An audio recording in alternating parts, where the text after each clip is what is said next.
Well, for the moment, let's turn to that economic data out this morning. The Fed's preferred inflation measure, of course, hitting the tape at 8:30 a.m. Eastern.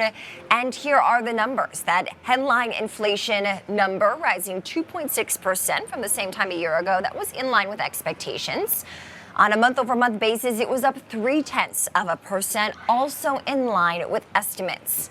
Now, you strip away those volatile food and energy categories, that's the core number. That was up 2.8% on an annual basis and 0.2% on a monthly basis. All metrics across the board, 4 of those in line with expectations.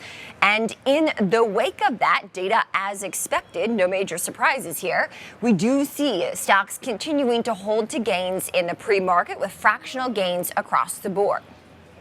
Well, joining me now with more is Thomas Hoenig. He's a former Kansas City Fed president. Thomas, thank you so much for joining, of course, on a very important day and a very important week. What do you make of the inflation data out this morning? Well, it's obvious that it is within expectations, which is higher than their target by quite a bit, with the total and the core both 2.6 and 2.8. That's, you would say it's within expectations, but it's certainly above the target. And I would tell you, I make a couple points. More than a couple points. Number one, the economy is strong coming out of 2024, and it's strong going into 2025, and that should continue. And with that, the federal funds rate, the Fed's policy rate, which is 4.25% with inflation at 2.5% or so, it means real rates are below 2%. And that's actually closer to neutral, or what they call the equilibrium level, for steady state inflation of 2.5. So in that environment, you would not expect inflation coming down very quickly, and the Fed's projections suggest that. And that means inflation staying above target through this year. And that leads me to my fourth point, and that is the Fed's balance sheet. They continue to do quantitative tightening. That is, they're reducing the size of the balance sheet, they're taking liquidity out of the market. And that means that over time, as the debt of the United States continues to grow with its large deficit and $36 trillion of debt, that means there should be upward pressure on interest rates across the yield curve. And that's where I think the real test will come as far as what the Fed does, whether it tries to begin buying that debt because there's pressure. That's when I think things are less certain as you get past the mid-year of 2025. Mm-hmm. So let's talk about takeaways from the Fed decision this week as well. Of course, the Fed, as expected, keeping rates unchanged at their current level, citing that inflation is sticky and that the economy, the jobs market, is solid. Well, next week, of course, we'll hear on jobs. But what did that statement from the Fed and comments from the Fed chair indicate about the path forward for rates?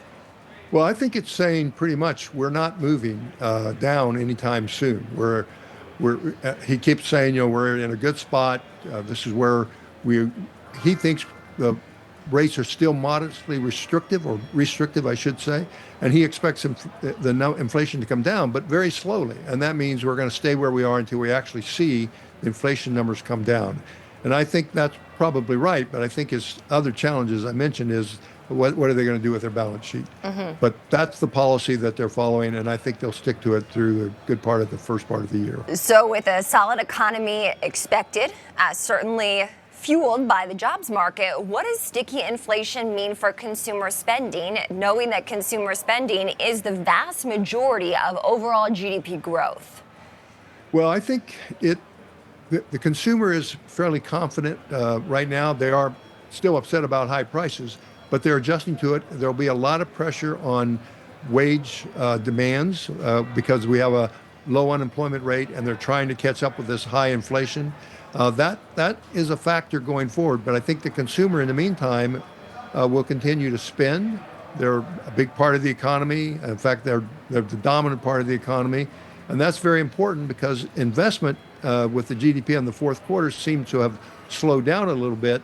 That puts more demand on the consumer to keep this economy strong as we move forward. Now, hopefully investment will pick up this first quarter, but we'll have to wait and see. But the consumer will be a major part of the growth of the economy.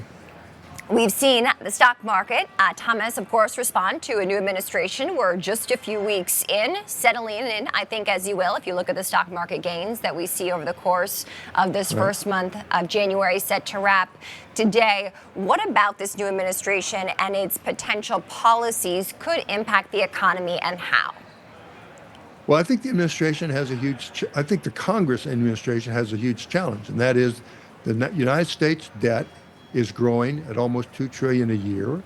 That puts great demands on borrowing dollars from the private sector, and that is a huge problem relative to the interest rates, long-term interest rates going forward, as we've already seen, as the Fed has reduced the Fed funds rate, its short-term rate, by 100 basis points.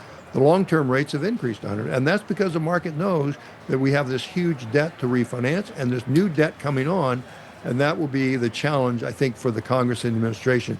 And they have a huge problem because a big part of that debt is, their spending is mandatory. And here's part of the issue: spending is about 25% of GDP, and revenues are about 17 to 18% of GDP.